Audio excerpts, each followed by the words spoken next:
stone weep for its people.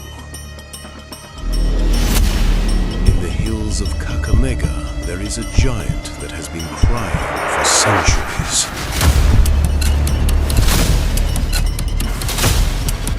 But are those tears of sorrow or a warning for the future? The guardians of the Western Hills, hear now echoes of the soil by Hadithi Stories.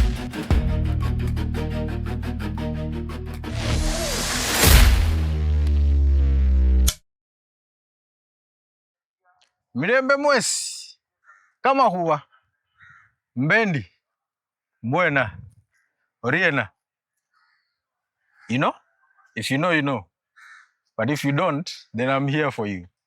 Today, we are heading to the green rolling hills of Western Kenya. And if you've been there, you know, you understand the vibe. It's lively and it's lush. And it's the home of the Western people, the Abaluya.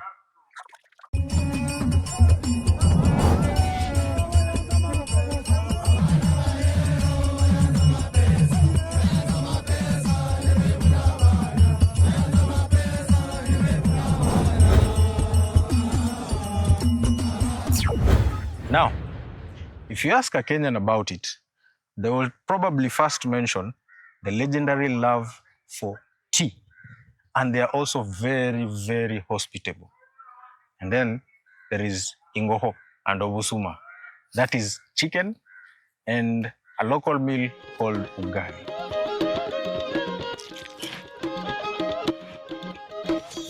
So, what exactly is ugali?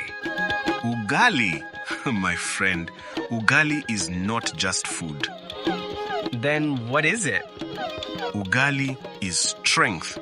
When a Luhya eats ugali, work becomes easy. And don't forget, ugali must be strong enough to stand up to sukuma wiki. Exactly. In a Luhya home, if there is ugali on the table, nobody sleeps hungry. Now I understand. Welcome to Luhya culture.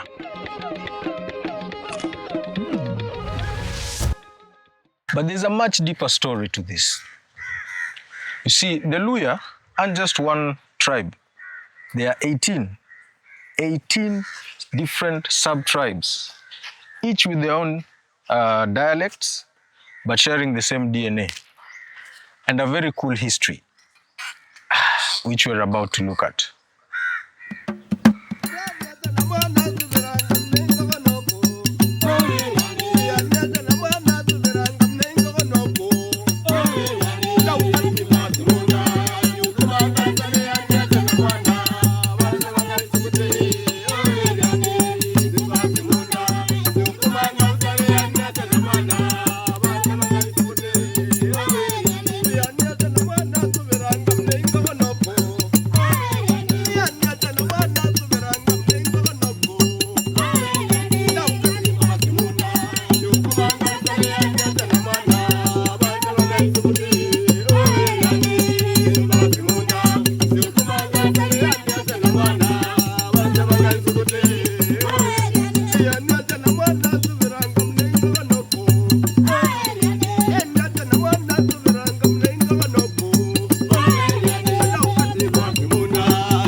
Think of the Luhya as a big family mansion. Everyone lives under one roof, but they have their own rooms. You've got the Bukusu, the Maragoli, the Isuha, the Idaho, and many more. They are much more than that. Even though their languages differ slightly, they can generally understand each other. It's a linguistic bridge that has turned them into the second largest ethnic group in Kenya. They are the backbone of the Western identity. If you want to understand the soul of the Luhya, you have to look at two things: Isukuti and bullfighting.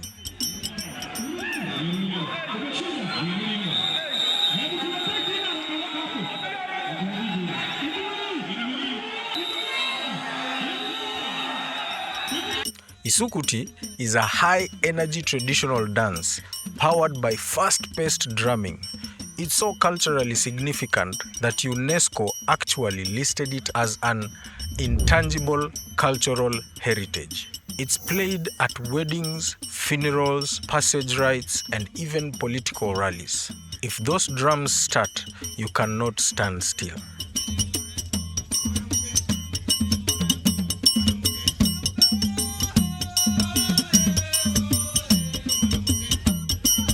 Then there's the bullfighting in Ekolomani. Forget the Spanish style where humans fight with bulls. Here, it's bulls versus bulls.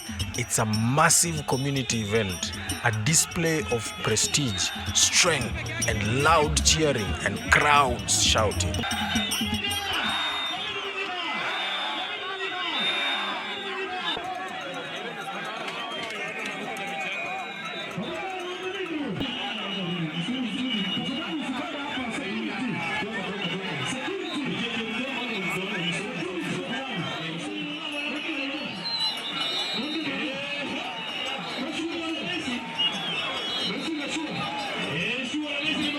Historically, the Luhya are legendary farmers because Western Kenya gets some of the best rainfall in the country. They've mastered the art of growing maize, beans, and sugarcane. When you eat a meal in a Luhya home, you aren't just a guest.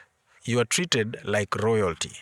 There's an old joke in Kenya that a Luhya house is the only place where you'll be offered tea, then a full meal, then more tea, just to make sure that you are actually full. We can't talk about the Luhya without mentioning the circumcision ceremonies, especially among the Bukusu. It's a massive transition from boyhood to manhood that happens every even year, that is, even number of years. It involves public processions, traditional songs, and incredibly loud displays of bravery. It's the glue that keeps the community's history and discipline alive across generations. So, whether it's their deep-rooted spirituality or spiritual connection to landmarks like the Crying Stone, or their reputation as the peaceful giant of Kenya, politics and culture, the Luhya people are a massive part of what makes Kenya tick.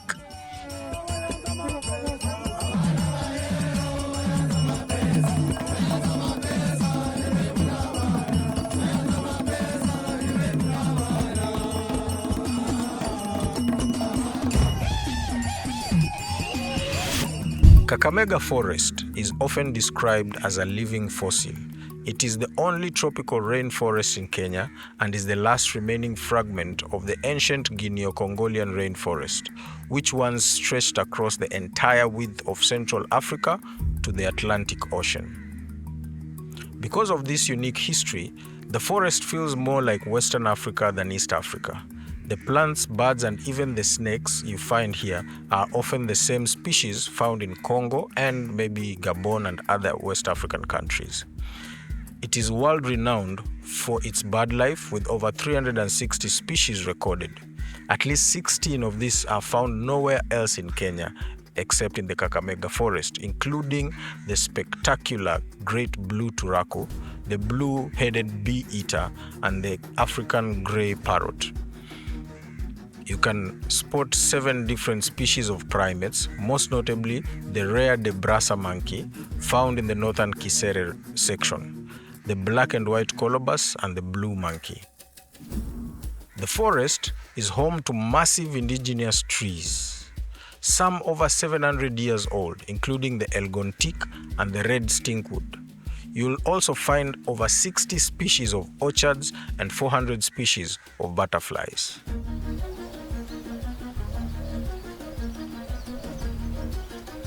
The Crying Stone of Ilesi, known locally as Ihongomurui, is more than just a rock.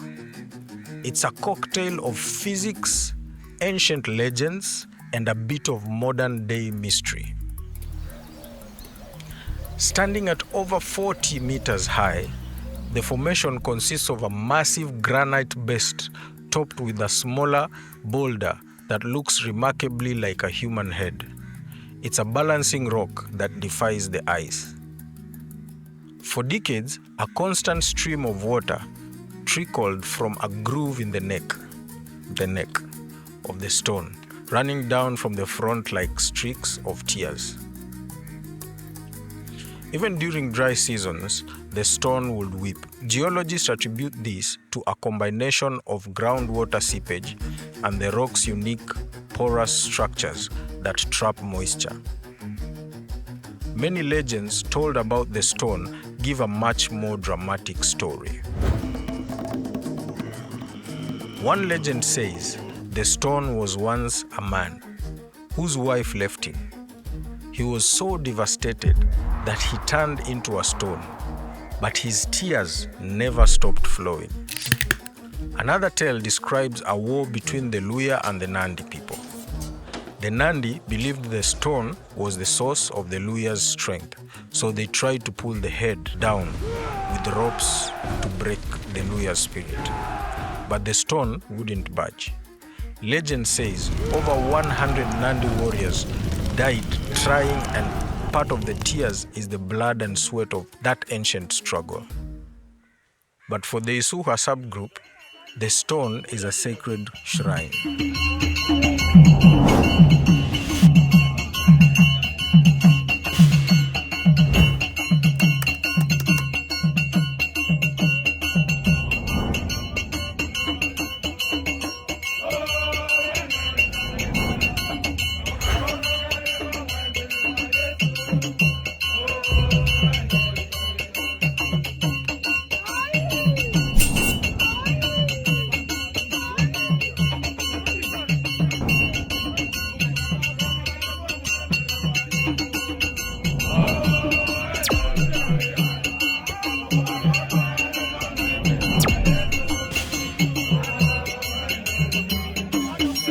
In times of drought, elders would perform rituals at the base of the stone to ask for rain.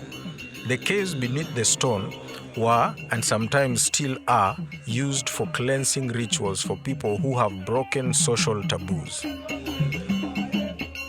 Traditionally, if the stone cried more than usual, it was seen as a sign of a bumper harvest.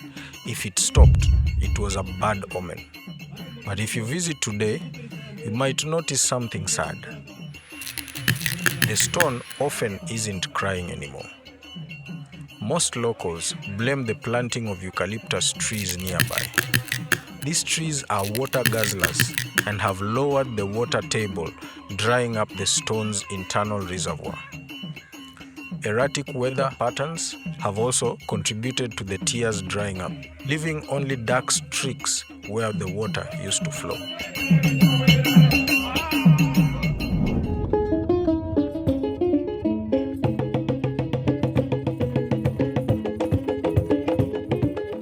While most Kenyan communities historically functioned through decentralized systems of elders, the Wanga subgroup were the only ones who developed a highly centralized monarchy, one that still exists today. Nabongo is the title of their king. According to tradition, the lineage is traced back to Uganda. That is the Buganda kingdom in the present-day Uganda. A prince named Wanga fled a succession dispute in Uganda and migrated to Western Kenya around 11th or 16th century. The date varies depending on your sources. Wanga arrived at a place called Imanga and lived as a commoner, helping a local chief. However, the chief's wife noticed that Wanga carried himself with such dignity and generosity that she realized he was a royal in disguise. The local people eventually switched their allegiance to him, birthing the Wanga kingdom. The Nabongo was an absolute monarch. Unlike other chiefs in the region, he had a professional military, a judiciary, and an expert in foreign affairs, and even rainmaking. Nabongo Peter Mumia II ascended to the throne in 1974.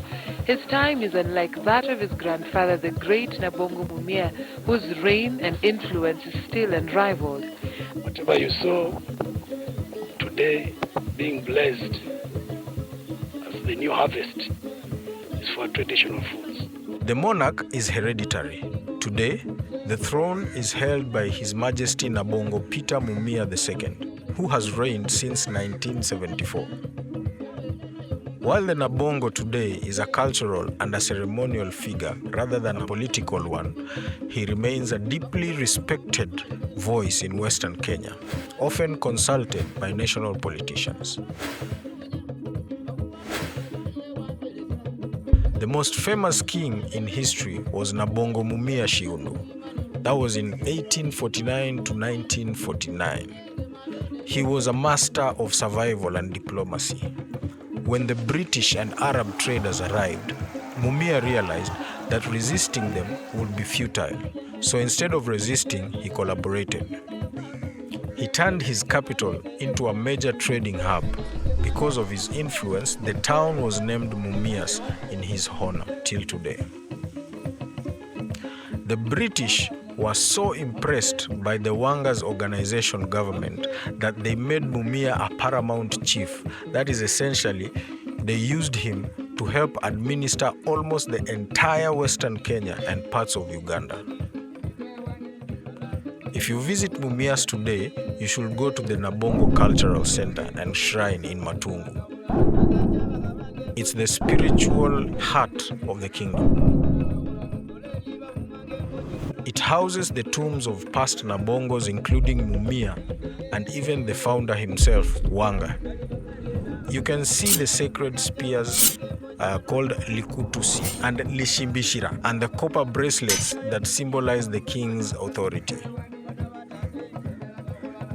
The Nabongo, who is the king, were buried often in a sitting position, holding their royal symbols to show that even in death, the leader never truly leaves his people. So what's the moral for today?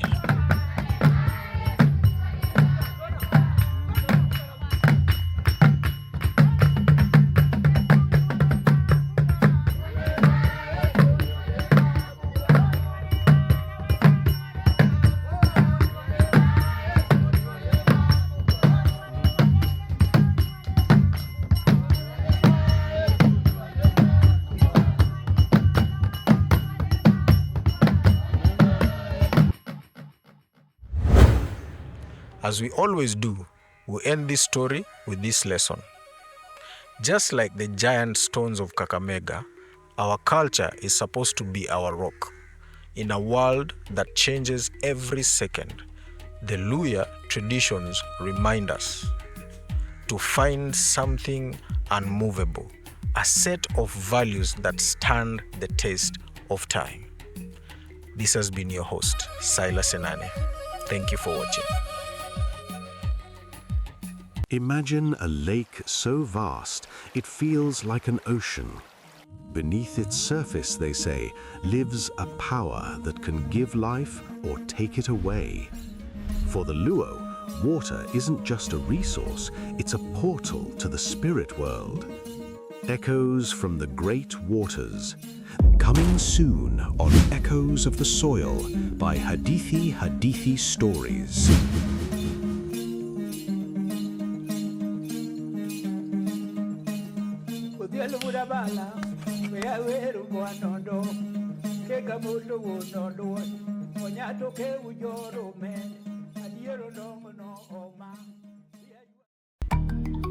The fire has dimmed, and the shadows have retreated, for now.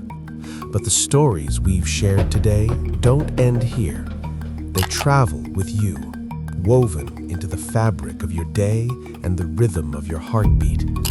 Remember, we are the continuation of a long, unbroken line.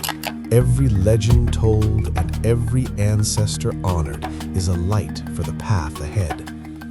If you found a piece of yourself in these echoes today, then our journey was a success.